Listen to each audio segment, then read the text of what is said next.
নমস্কার, গৌরী আফটার 60 চ্যানেলে তোমাদের সকলকে স্বাগত। আজ আমি কাঁঠাল বীজের একটি পান্তুয়ার রেসিপি তোমাদের সঙ্গে শেয়ার করছি, যেটি আমারই এক বৌদি, মুক্তি বৌদি, তার কাছ থেকে শেখা। তোমরা সঙ্গে থাকো, দেখতে থাকো। এখানে নিয়ে নিয়েছি কাঁঠালের বীজ, এই দিয়েই তৈরি করব আজকের পান্তুয়ার রেসিপি। তোমরা দেখো, তোমাদের কেমন লাগে অবশ্যই আমাকে জানিও, আমার পাশে থেকে। প্রেসার কুকার দেখো বসিয়ে দিয়েছি। এবার এই কাঁঠালের বীজগুলো এখানে দিয়ে দিচ্ছি।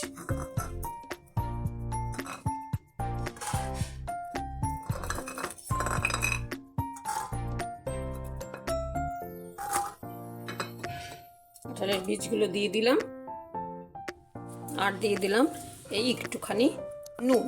এখানে কিন্তু আমি 1 কাপ জল নিয়েছি। এবার এটাকে আমি ভালো মতন সেদ্ধ করে নিচ্ছি। 4টে সিটি দিয়েছি এবং এখানে ভেপারটা পুরো রিলিজ হয়েছে। তারপর আমি এটা খুলছি। এই দেখো, এগুলো সেদ্ধ হয়ে গেছে। এবার আমি কি করি তোমরা দেখো। একটা দেখো ছাঁকনি নিয়ে নিয়েছি। এবার এটাকে তুলে পুরো এখানে জল ঝরতে দিয়ে দেবো। সমস্ত বীজগুলোকে এবারে পুরো জল ঝরাবো এইভাবে। ব্যাস দেখো, পুরো ঢেলে নিয়েছি। এইভাবে খানিকক্ষণ রেখে দেবো, প্রায় আধ ঘন্টা মতন, যেন জলটা পুরো ঝরে যায়। এরপর কি করি তোমরা দেখতে থাকো। জল দেখো পুরোপুরি ঝরে গেছে। জল যেন না থাকে সেদিকে কিন্তু ভালো করে খেয়াল রাখতে হবে। এবার ওপরের এই যে কোটিনটা, এটাকে আমি পুরো ছাড়িয়ে নিচ্ছি।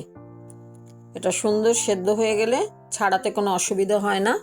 তবে তোমাদের এই সময় বলে রাখি যে কাঁঠালের বীজগুলো অন্তত 3-4 দিন কিন্তু রোদে দিয়ে নেবে। তাহলে দেখবে ওপরের খোসাটা একদম খুব সহজেই কিন্তু বেরিয়ে আসছে। রোদে না দিলে, মানে বীজটা সঙ্গে সঙ্গে ইউজ করলে কিন্তু ততটা সহজ হবে না এই বাইরের, মানে পুরো যে কাভারটা থাকে সেটাকে ছাড়ানো। সেই জন্য অবশ্যই এই পান্তুয়া বানানোর আগে মানে 3-4 দিন বেশ ভালো মতন খটখটে করে বীজগুলো রোদে দিয়ে শুকিয়ে নেবে। ব্যাস দেখো, এবার আমি সমানে এগুলো ছাড়িয়ে নিচ্ছি যাতে ওপরের কোনো শক্ত অংশ না থাকে। এই যে এইভাবে প্রত্যেকটাই কিন্তু আমি ছাড়িয়ে নেব। এই যে ছাড়াতে শুরু করে দিয়েছি, এবারে পরপর আমি ছাড়িয়ে নিচ্ছি। দেখো প্রায় সবগুলোই আমার ছাড়ানো হয়ে গেছে। এই লাস্ট যেটা আছে সেটাও এবার ছাড়িয়ে নিচ্ছি। এই যে পুরো খোসাটা তুলে ফেললাম ওপরের।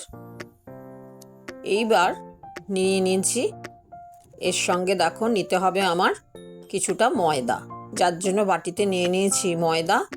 এবার এটাকে খুব ভালো করে কিন্তু মেখে নিতে হবে। আর সুন্দর সেদ্ধ হয়ে গেলে মাখতে কিন্তু কোনো অসুবিধা হবে না। হাত দিয়েও মাখতে পারো। যদি মনে করো যে না, হাত দিয়ে না মেখে আমি একটু গ্রাইন্ডারে ঘুরিয়ে নিই, সেটাও করতে পারো। আমি যদিও হাত দিয়েই এখানে মাখছি। ওই প্লেটটা খুব ছোট হয়ে যাচ্ছিল, মাখার পরে এতটা বেড়ে যাচ্ছিল, যার জন্য আমি প্লেটটা চেঞ্জ করে নিয়েছি।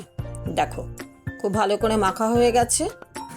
এরপর এই ময়দার থেকে আমি খুব সামান্যই ময়দা, এতটা কিন্তু দেব না, খুব সামান্য ময়দা, এই যে একটুখানি, প্রায় ধরো 1.5 চামচ মতন আমি এখানে দিয়ে দিলাম। এবারে এটাকে ভালো করে মিশিয়ে নিচ্ছি। এই যে সমস্তটাই পুরো ভালো করে মেখে মিশিয়ে নিলাম।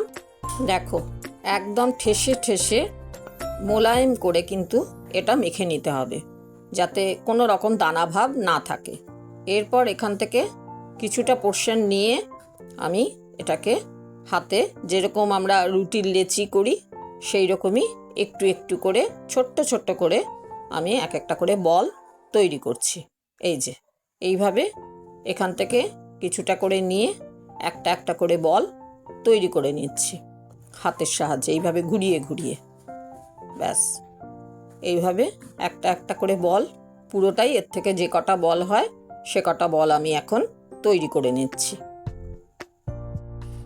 এইভাবে গোল গোল করে এগুলো তৈরি করে নিলাম। এরপর কি করি দেখো, আমার সঙ্গে থাকো। কড়াই বসিয়ে দিয়েছি, কড়াইয়ের তেল গরম হয়ে গেছে। এবার আমি এইগুলো একটা একটা করে ছেড়ে দিচ্ছি। অল্প অল্প কিছু ছাড়বো আর এগুলো ভেজে তুলবো।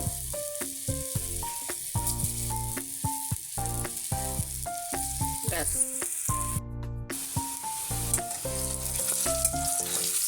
দেখো একটু লালচে লালচে করে কিন্তু এগুলো আমি ভেজে তুলবো।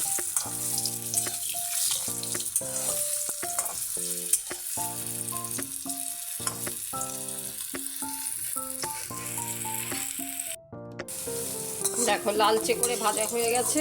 এবার আমি এগুলোকে তুলে নিচ্ছি।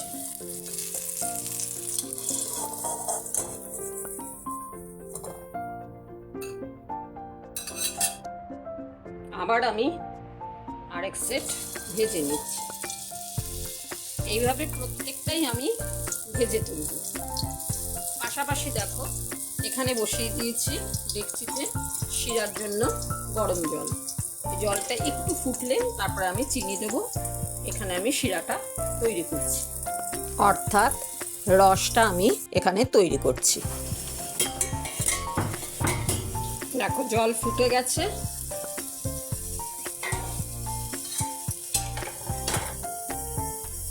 এবার আমি এই 1 কাপ চিনি এখানে ঢেলে দিলাম। ব্যাস, এবার এটা হতে থাকুক আর আমি এপাশে ভাজতে থাকি। দেখো এইরকম পাতলাই কিন্তু আমি রাখবো শিরাটা। এবার আমার এই যে এগুলো ভাজা হয়ে গেছে, এগুলো আস্তে আস্তে এখানে দিয়ে দিচ্ছি। 1 মিনিট ফোটাবো, বেশিক্ষণ কিন্তু না। 1 মিনিট একদম ঘড়ি ধরে ফুটিয়ে অফ করে দেব। তাতেই কিন্তু রসগুলো সব এখানে ওরা ঢুকিয়ে নেবে।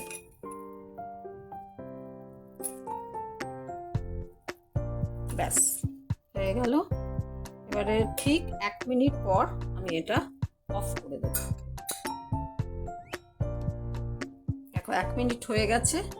এবার এটা অফ করে দিলাম। এবার স্ট্যান্ডিং টাইমে রেখে দিচ্ছি। এরপর ফাইনাল লুক তোমাদের সঙ্গে শেয়ার করব। দেখো কাঁঠাল বীজের মিষ্টি মানে পান্তুয়া তৈরি হলো। তোমাদের কার কেমন লাগলো লাইক, কমেন্ট আর সাবস্ক্রাইব করে অবশ্যই জানিও। ধন্যবাদ।